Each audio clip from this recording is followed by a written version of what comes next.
é o Pré-ENEM Digital Gold, porque nossos alunos valem o quê? Vale ouro! Olá pessoas, aqui é o professor Léo e sejam muito bem-vindos à nossa aula de equilíbrio químico, rapaziada. De novo, essa é uma aula que faz parte do bloco de química, tá? A parte de cálculo.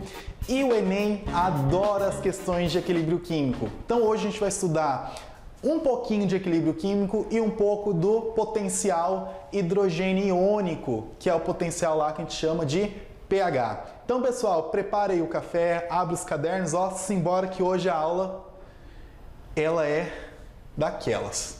Pessoal, para a gente entender o equilíbrio químico, a gente tem que entender o que é reversibilidade de uma reação química. O que é uma reação química reversível? Uma reação química reversível é aquela onde os meus reagentes podem formar os produtos, que é o que a gente faz, mas pasmem, os produtos podem voltar a formar reagentes. Então você tem um equilíbrio, ora é reagente, ora é produto, de maneira dinâmica. E é desse jeito que funciona o equilíbrio. Quando a velocidade de consumo dos reagentes, que está ali em azul, a velocidade de consumo dos reagentes e em vermelho a velocidade de formação dos produtos se igualam. Então, quando a velocidade direta, VD, quando a velocidade da reação direta é igual à velocidade da inversa, eu tenho um ponto de equilíbrio. Eu tenho um ponto de equilíbrio. Lembrando que ele é dinâmico, não é estático, tá? Um equilíbrio químico ele pode acontecer de várias formas e de várias maneiras ali. É um dos pontos de equilíbrio. Quando a velocidade da direta e da inversa se igualam. Esse gráfico para a velocidade, tá? Então essa é a condição de equilíbrio. Mas, em termos da concentração, a concentração dos reagentes dos produtos não são iguais, mas elas são constantes. A partir do momento que a concentração dos reagentes para de variar e a concentração dos produtos, que começa lá no zero, também para de variar, constante, constante, constante. Ó, tá retinho, retinho, retinho. Essa é uma condição de equilíbrio. Então, ali naquele exemplo, que é a reação de Haber, H-A-B-E-R, depois vocês anotam aí. Reação de Haber tem muito a ver com as câmaras de gás da Segunda Guerra Mundial, que eram socados gás amônia para os judeus. O Haber, só para vocês terem uma noção rapidinho, o Haber ele foi judeu e ele queria criar esse gás para refrigerar carne, para ter um precursor da nossa geladeira e dos frigoríficos. E esse gás foi usado aí em prol, né, de Hitler lá na Segunda Guerra Mundial. Pessoal, então a gente já estudou um pouquinho de reversibilidade de reação química e eu sei que isso é um pouco confuso. Reação direta, reação inversa, concentração constante e as coisas são tudo no nível microscópico. A gente não enxerga os átomos, a gente nem enxerga as moléculas ainda. Então, para facilitar o entendimento de vocês que estão aí em casa, estão assistindo pela TV ou estão assistindo pelo YouTube, eu vou trazer aqui uma prática que é a prática da água furiosa. Então eu tenho aqui uma amostra de glicose, eu só coloquei num vidrinho que tinha em casa. E eu vou colocar essa glicose aqui num recipiente maior. Então tem lá a solução de glicose.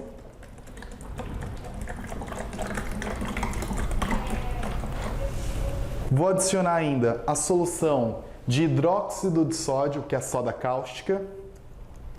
Também coloquei no recipiente aqui, que é o que tinha em casa.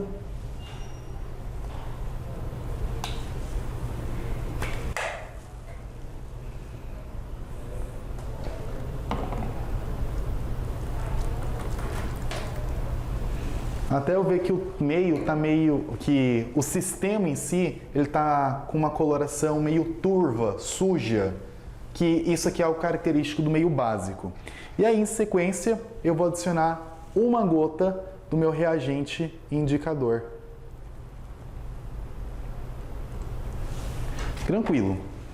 Eu vou lacrar esse sistema aqui e a gente vai ver essa situação de equilíbrio acontecendo aqui, onde eu tenho a leucoglicose, que é a glicose azul, e ela vai reagindo, ou seja, os produtos formam reagente do mesmo jeito que o meu reagente forma um produto. Então, se eu deixar a minha solução aqui paradinha, depois de uns 10, 15 segundos, essa coloração azulada, ela vai deixando de ser azulada, ela vai se tornando mais transparente, ela vai perdendo a coloração.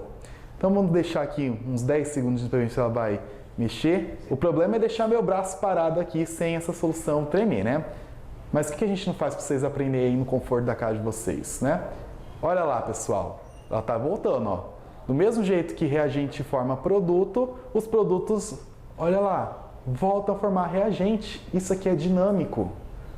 Isso aqui é a leucoglicose, eu vou dar uma sacudida para ela transformar na cianoglicose, que é azul, e se eu deixar parado um tempo, a cianoglicose volta a formar os reagentes e eu tenho a formação ali da leucoglicose. Ou seja, isso aqui é um equilíbrio dinâmico. Reagente forma produto do mesmo jeito que os produtos voltam a tornar reagente. A velocidade de consumo dos reagentes é igual à velocidade de formação dos produtos. Isso aqui vai entrando um equilíbrio dinâmico. Mas não necessariamente eu coloquei as mesmas concentrações das espécies. Eu não coloquei a mesma quantidade de glicose, a mesma quantidade de indicador, nem a mesma quantidade de hidróxido. Eu tenho concentrações diferentes, mas a partir do momento que essas concentrações são constantes, eu encontro o meu ponto de equilíbrio. Tranquilo? Então ficou muito mais prático para a gente relacionar o nosso conteúdo com a prática ali, né? A gente relacionar os exercícios de equilíbrio químico. Então vamos continuando lá com a parte de equilíbrio químico, beleza? Então, pessoal, voltando ali depois à prática, se eu tenho que reagente e produto estão em equilíbrio químico, eles coexistem ao mesmo tempo, eu posso falar, né, a partir da lei de velocidade, que a gente estuda lá, lei de velocidade é igual uma constante K de velocidade, concentração dos reagentes A e B, elevado aos coeficientes, a uma ordem de reação química A e B. E ali, VI, velocidade da inversa, é a constante de velocidade, elevada ali C elevado a C, D elevado a D. Então, a hora que eu somo essas duas equações, eu vou deduzir a fórmula do equilíbrio químico. Ó. E essa fórmula do equilíbrio químico vocês têm que guardar. Não o processo de como que chega na fórmula, né? Na equação de equilíbrio químico. O que vocês têm que lembrar para a prova do Enem, que sempre vai ser, tá? Sempre produto sobre reagente. Concentração dos produtos elevado aos coeficientes estequiométricos dividido pela concentração dos reagentes elevado aos coeficientes estequiométricos. Sempre produto dividido por reagente. Não vai me errar colocar reagente sobre produto. Produto sobre reagente. Então, ó, a constante K é representada ali e você também tem um quociente representado pela letra Q. Qual que é a diferença, professor? A constante K ela pode ser determinada apenas no momento de equilíbrio. O quociente pode ser em qualquer momento. Então, a partir disso, só vai entrar na equação de equilíbrio as espécies que estão ou nas misturas aquosas ou nas gasosas. Ou aquosas ou gasosas, porque tem concentrações variáveis. E a gente vai pegar a diferença aqui agora entre equilíbrio homogêneo e equilíbrio heterogêneo. Homogêneo, você não exclui nenhuma espécie da sua reação. O heterogêneo você exclui. Professor, vamos fazer um exercício? Vamos.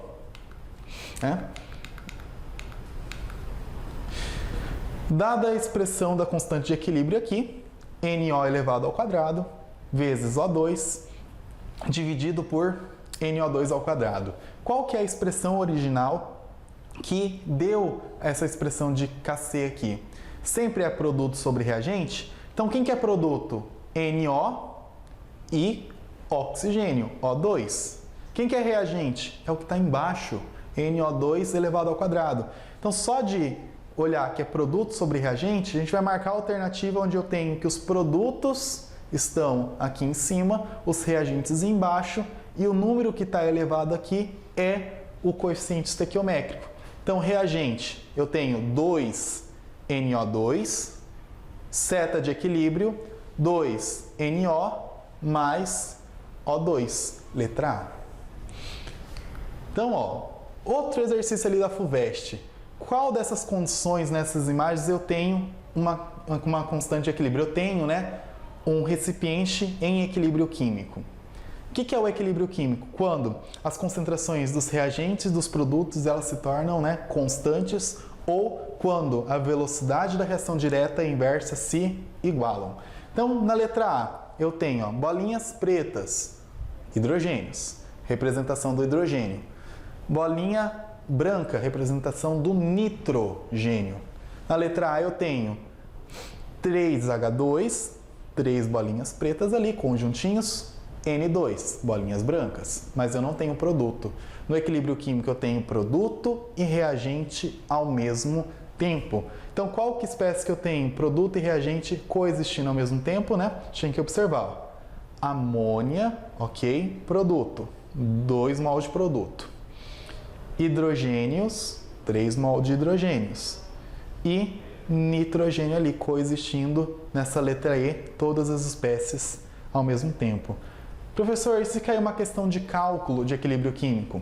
É só você substituir a equação na expressão de equilíbrio químico, ó.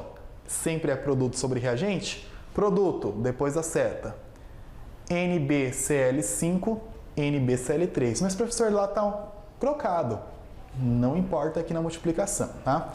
Desde que você não coloque, né, reagente no lugar de produto, produto no lugar de reagente. 1 mol elevado à primeira, 1 mol elevado à primeira.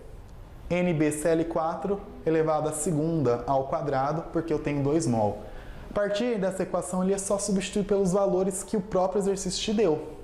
Então, eu tenho lá 1 vezes 10 elevado a menos 4, 5 vezes 10 elevado a menos 3, 1 vezes 10 elevado a menos 2 elevado ao quadrado. Então, eu vou multiplicar aqui o quadrado primeiro.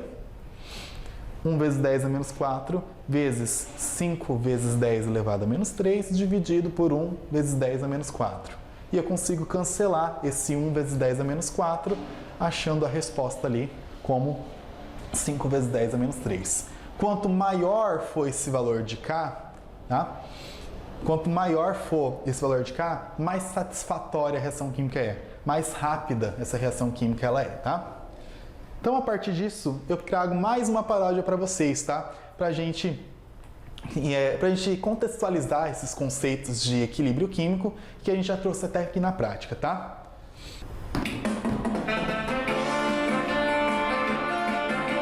Vamos lá, meu povo! Aqui é o Pré-ENEM Digital Gold, porque nossos alunos valem o quê? Vale ouro!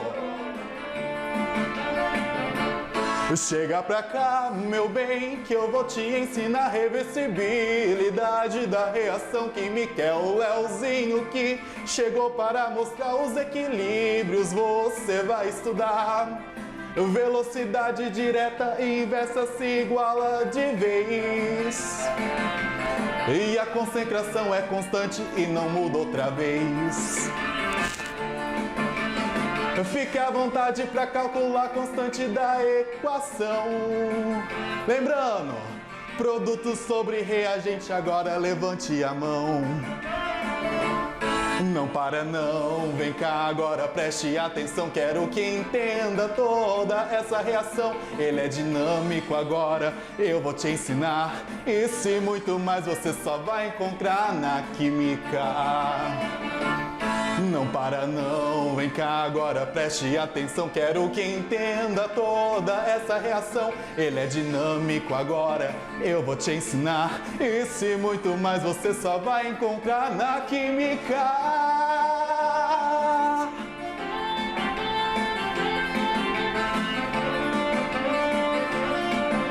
É só gasoso, é só aquoso que entra na sua equação.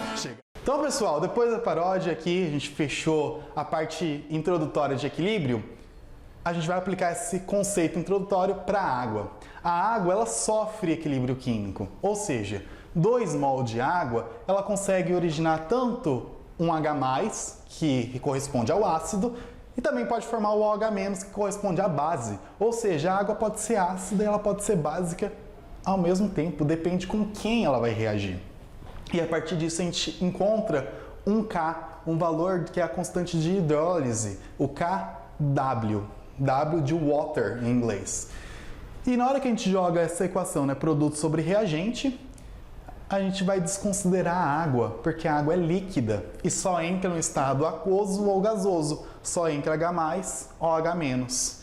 E isso a gente chama de kW, que é o K da água. E esse valor ele é tabelado, isso a gente tem que lembrar, o kW vale 10 a menos 14, tem um valor tabelado ali a 25 graus de temperatura e 1 atm de pressão. E como que kW é a multiplicação entre H+ e OH-, eu posso substituir o H+ e o OH- por x, já que eles equivalem ao mesmo valor. Ou seja, 10 a menos 14 é x ao quadrado. Nesse ponto, eu posso dizer, tirando a raiz quadrada dos dois lados, que x vale a menos 7. E é a partir daqui que a gente fala que o pH neutro é o pH 7. Por que é o pH? Nada mais é do que a aplicação do menos log dessa concentração. Por que o log? Porque o logaritmo consegue cortar com esse 10 e o menos consegue cortar com o menos do elevado lá do exponencial. Então, se eu cortei o 10 e cortei o menos, pH menos log de x aqui, pH menos log de 10 a menos 7, pH neutro equivale 7 redondo. E o POH, nesse caso, POH equivale a menos logaritmo da concentração de OH-. E isso aqui a gente vai ter que lembrar e guardar pelo resto da vida. Tá? O que tem uma solução ácida e uma solução básica? Nos ácidos, a concentração de H+ é maior do que a concentração de OH-. E aí, quando a concentração de H+ é maior que de OH-, me gera um desequilíbrio. E esse desequilíbrio tende para os ácidos. Mesma coisa na solução básica, mas o que está em desequilíbrio é o OH-. Então, por isso que a gente tem a mudança de coloração, no caso de equilíbrios químicos, né, entre ácidos e bases ali. E na solução neutra tem exatamente H+ valendo OH-. Em todos os casos, kW é a multiplicação de H+ e OH-. Então, pessoal, pH menos log de H+, POH menos log de OH-. Se eu somar pH com POH, eu tenho pKW. Vamos tirar esses P's aqui para ficar melhor, né? pH mais POH sempre vai ser igual a 14. Ó. Então, se eu tenho lá um pH ácido, por exemplo, um pH 2, que é o pH do estômago, mais ou menos do suco gástrico, pH é 2, POH é 12, porque a soma sempre vai dar 14. pH mais POH sempre vai dar 14. pH 3, mais ou menos, do suco de limão. Como a gente está falando de logaritmo, do 2 para o 3, eu aumentei uma unidade de pH.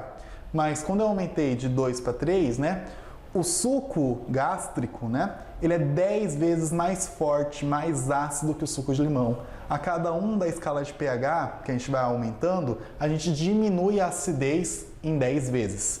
Então, pH 4 aqui está circulado, que é o pH praticamente aí do suco de laranja e da Coca-Cola. Entre a Coca-Cola e o suco de limão é 10 vezes mais ácido que a Coca-Cola. pH aí mais ou menos 7 da saliva, 6,5, quase 7. Do nosso sangue, 7,35 e 7,45. Se for mais do que 7,45, a gente tem uma morte por alcalose, pelo meio básico. Um pH de 7,35 para baixo, uma morte por acidose, porque o sangue fica muito ácido. pH 8 mais ou menos do creme de dente, creme dental e também de amaciante. pH ali 9 mais ou menos do desodorante e do leite de magnésia. pH 13, 14 da soda cáustica. E olha que o POH é o inverso, a soma sempre vai dar 14. Então, pessoal, quando vocês recebem aí aquelas fake news falando que o alho tem pH 15 e cura o coronavírus porque tem enxofre no alho, isso aí é falso, tá? Porque o pH é uma escala que vai só de 0 até 14, não existe pH 15. Tá? Então tinha lá a erva de Santa Maria, lá, o mastruz, ele era uma planta que tinha pH 18 e curava o coronavírus. E o pessoal estava tomando tanto desse chá que já estava quase verde. Falava que o pH era 18 e o pessoal tomando aquilo lá achando que era verdade, tá? pH sempre entre 0 e 14, não vai cair em fake news, tá? pH ácido ali, as situações, pH básico e o meio neutro está exatamente no ponto que equivale a 7. Então, para a gente fechar esse conteúdo de pH, a gente tem os indicadores de pH, que eles têm um ponto de viragem, um ponto de equivalência trocando a cor. Então, quando você tem uma solução ácida para o alaranjado de metila, você tem uma solução vermelha, na forma alcalina amarela. Azul de bromotimol amarelo e azul, fenolftaleína incolor e cor de rosa, repolho roxo entre roxo e verde.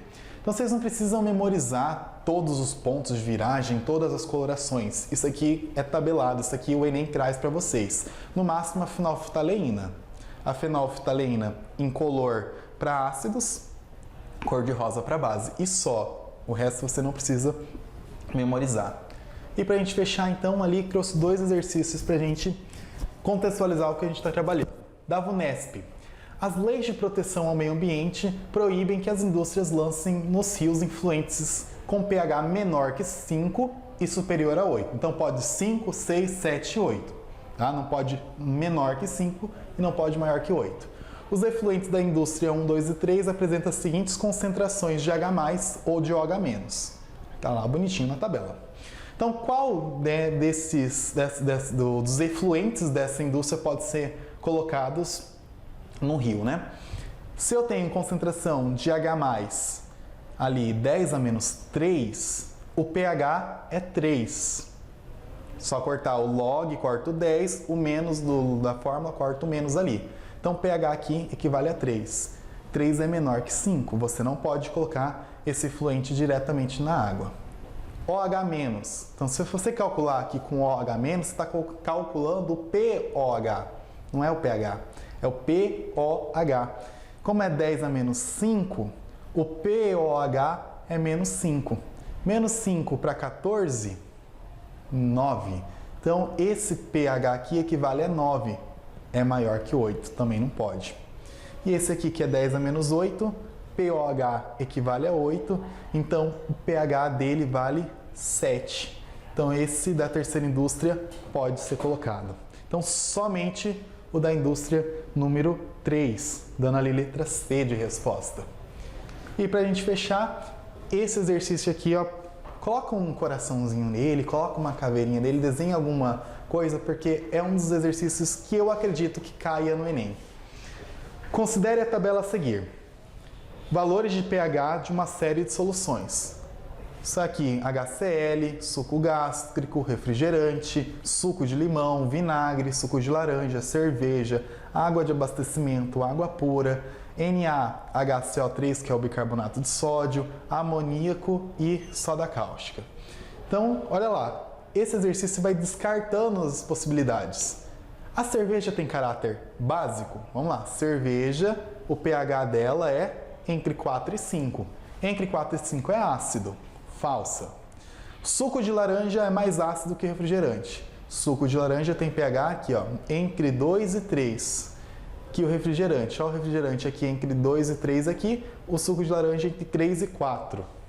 Então, o suco de laranja é menos ácido que refrigerante. Mas professor, o pH é maior. Quanto menor o pH, mais ácido é a substância. Então, o refrigerante está no pH entre 2 e 3, o suco de laranja está entre 3 e 4. Então, o suco de laranja é um pouquinho menos ácido. Falsa. O amoníaco de uso doméstico, tem OH- menor que H+. Isso é falso, porque se ele está no pH extremamente básico, ele tem muito OH-. Isso aqui é falso. A água pura tem H+, igual a OH-. Então, a água pura, a gente vê aqui pH praticamente 7. Então, no pH 7 a gente tem H+ igual a OH-. A gente tem o estado neutro. Essa é a verdadeira. E a última, o vinagre é mais ácido que o suco de limão. Não. Quanto menor o pH, mais ácida a substância. Então, o Enem adora despencar questões desse jeito, quem que é ácido, quem que é básico. Ele nem foca tanto na parte de cálculo, de logaritmo, porque nessa parte que cai cálculo, aí a gente depende lá da matemática, das funções logaritmo, de exponencial, saber quanto que vale log de 5, log de 2, log de 3, e aí essa parte a gente volta mais para matemática, belezinha? Então a gente está encerrando a nossa aula por aqui, gurizadinha. Espero que tenha fazendo diferença para vocês pra caramba essas aulas, tá? Está sendo gratificante trabalhar com vocês de maneira online, mesmo no estado de pandemia que a gente está, tá? Vocês fazem o nosso dia muito melhor, gurizada. Muito obrigado. Aqui as referências da aula e até nosso encontro no aulão. Tchau, tchau.